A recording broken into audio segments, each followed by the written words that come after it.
लाल हो जाई बलाल हो जाई।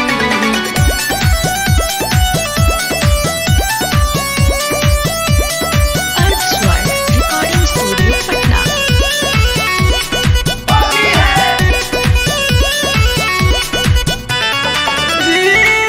जाज साली से करी न बोल जोरी, जाज साली से करी न बोल जोरी। बात सुनली बवाल हो जाई, डर लागे लहंगा लाल हो जाई।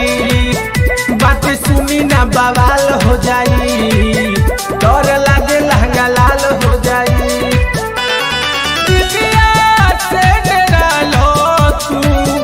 डाले लो चोरी चोरी, दिदिया से डरा लो तू डाले लो चोरी चोरी।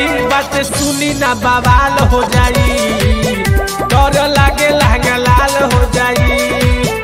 बात सुनी ना बवाल हो जाई, डर लागे लहंगा लाल हो जाई।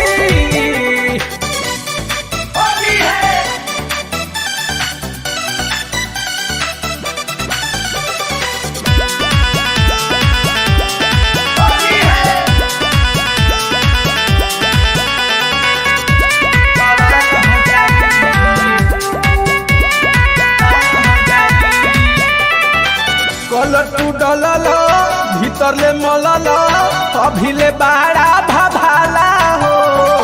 कैसे बताई टीवी से जाके शरम बड़ी बुझाला हो।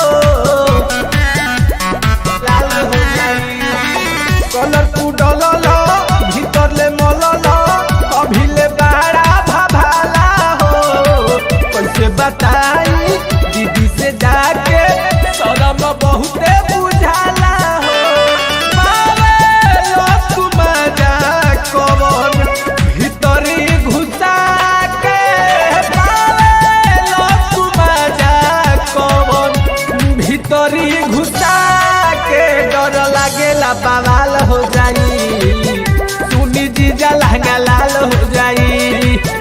डर लागेला बवाल हो जाई, सुनी जीजा लहंगा लाल हो जाई।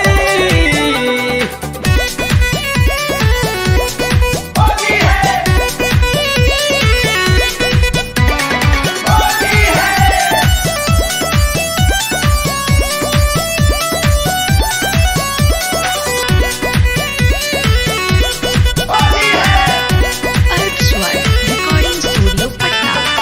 काहे ये जीजा कोई नतीजा दीदी भीरी होने चाहिए जी। शनि सरगम जी छोड़ी शरम जी, राजकुमार के समझाई जी। लाल हो जाई काहे ये जीजा कोई नतीजा दीदी भीरी होने चाहिए जी। शनि सरगम जी छोड़ी शरम जी, राजकुमार के समझाई जी। पहिला दूर गति छती भइल बा जवानी, डलल कु जगह रंगवा बढ़े परेशानी। बात मानी ना बवाल हो जाई,